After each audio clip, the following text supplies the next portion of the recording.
नमस्कार, मैं अंजना और आप देख रहे हैं CNX न्यूज टॉप 10। आइए रुक करते हैं देश दुनिया की बड़ी खबरों की ओर। सिद्धारमैया ने राष्ट्रपति से पूछा, कन्नड़ आती है? कर्नाटक के मैसूर में अखिल भारतीय वाणी एवं श्रवण संस्थान के गोल्डन जुबली समारोह में राष्ट्रपति द्रौपदी मुर्मू और मुख्यमंत्री सिद्धारमैया एक मंच पर मौजूद थे। इस दौरान सीएम ने उनसे पूछा, क्या आपको कन्नड़ आती है?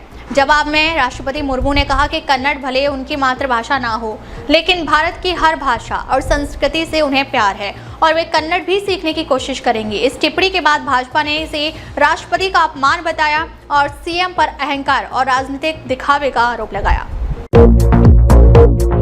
पीएम मोदी बोले, जीएसटी सुधार से विकास को बूस्ट डोज। प्रधानमंत्री नरेंद्र मोदी ने कहा कि जीएसटी सुधारों से देश की अर्थव्यवस्था को नई गति मिलेगी। उन्होंने बताया कि अगली पीढ़ी के सुधारों के जरिए जीएसटी में 5 नए पंचरत्न जोड़े गए हैं।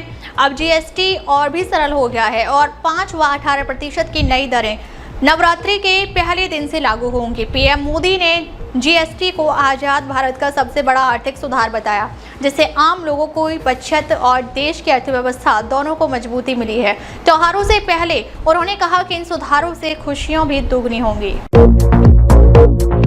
बीसीबीडी बिहार विवाद पर बवाल। जेडीयू बीजेपी ने कांग्रेस को घिरा। जीएसटी सुधार को लेकर कांग्रेस के एक सोशल मीडिया पोस्ट ने नया विवाद खड़ा कर दिया है।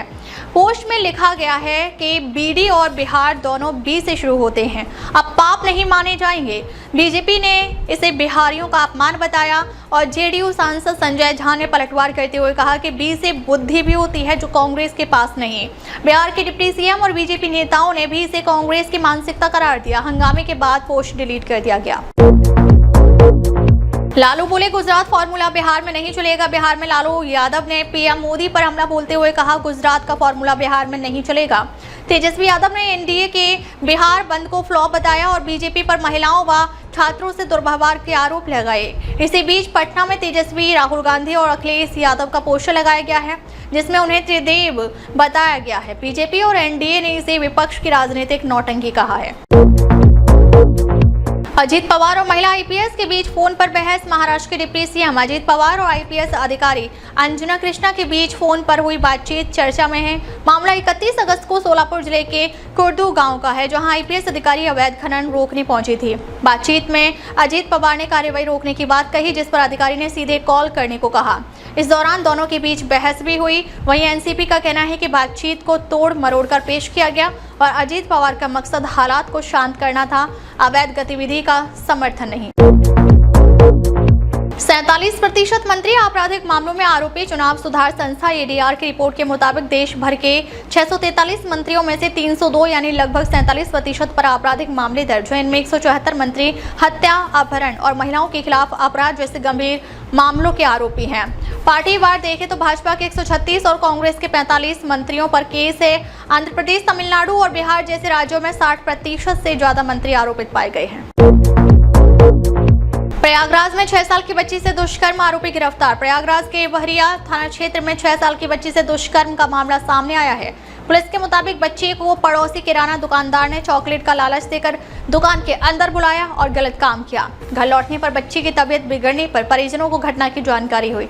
परिजनों की शिकायत पर पुलिस ने आरोपी को गिरफ्तार कर लिया है और पॉक्सो एक्ट समेत गंभीर धाराओं में मामला दर्ज किया है। फिलहाल बच्ची अस्पताल में भर्ती है, जहाँ उसका इलाज जारी है।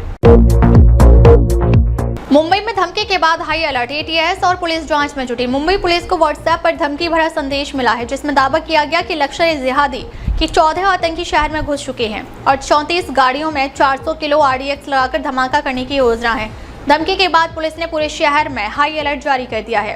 क्राइम ब्रांच और एंटी टेररिज्म स्क्वाड जांच में जुटी हुई है। चूंकि शनिवार को अनंत चतुर्दशी पर भारी भीड़ उमड़ेगी, इसलिए सुरक्षा और सख्त कर दी गई है।